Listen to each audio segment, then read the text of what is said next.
ትንቅንቁ ቀጥሏል። ኢራን ፋታ የለሽ በሆነ መልኩ የእስራኤል ዋና ከተማ ቴል አቪቭን እየደበደበች ነው። ኢራንን ማጥቃቷን ያላቆመችው እስራኤል በበኩሏ የፍልስጤምና የሶሪያው አልበቃ ብሏት 15 በመቶ የሚሆነውን የሊባኖስ ግዛት ወደ ራሷ ለመጠቅለል ዝታለች። ሂዝቦላዎች ደግሞ በደቡብ ሊባኖስ ከእስራኤል ጦር ጋር አንገት ለአንገት ተናንቀዋል። ሁቲዎችም በዚህ ሳምንት መጨረሻ ላይ ኢራንን ደግፈው ወደ ጦርነቱ በመግባት የቀይ ባህር ግርጌ ላይ የሚገኘውንና ጅቡቲና የመን የሚዋሰኑበትን የባቤል መንደብን እንደሚያጠቁና እንደሚቆጣጠሩ የተነገረ ነው። ዓላማቸውና አካሄዳቸው ምንም ሊታወቅ ያልቻለው ፕሬዝዳንት ዶናልድ ትራምፕ ዛሬ ጠዋት ደግሞ የኢራን የኤነርጂ ተቋማት ላይ የሚያደርጉትን ጥቃት ለ10 ቀናት ማራዘማቸው አጃይብ አስብሏል። ትራምፕ ኢራን ላይ ፈጽመዋለሁ ያሉትን ጥቃት ከአንዴም ሁለቴ ወደ ሌላ ጊዜ ማሻገራቸው የእስራኤል ሹማምንቶችን አላስደሰተም።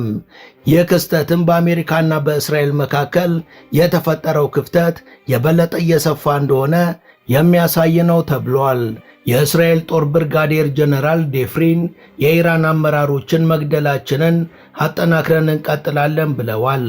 የኢራን አብዮታዊ ዘብ በበኩሉ በባሕረ ሰላጤው አካባቢ የምትኖሩ ንጹሐን ዜጎች ከአካባቢዎቹ ራቁ ብሎ አስጠንቅቋል። ኢራን ባለፉት 24 ሰዓታት ውስጥ 3 ሚሳኤሎችን ወደ ዮርዳኖስ፣ 6 ሚሳኤሎችንና 9 ድሮኖችን ወደ ተባበሩት አረብ ኤሚሬትስ እንዲሁም 3 ሚሳኤሎችን ወደ ሳውዲ አረቢያ አስወንጭፋለች።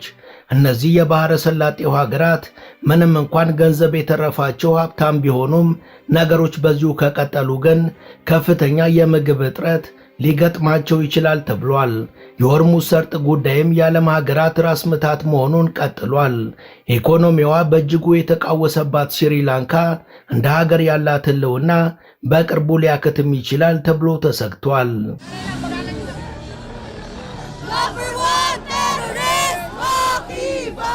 Donald Trump has again delayed striking Iran's energy infrastructure, insisting Tehran is begging to make a deal. He's extended the window for talks into next month as thousands more US troops are due to arrive in the Middle East tonight.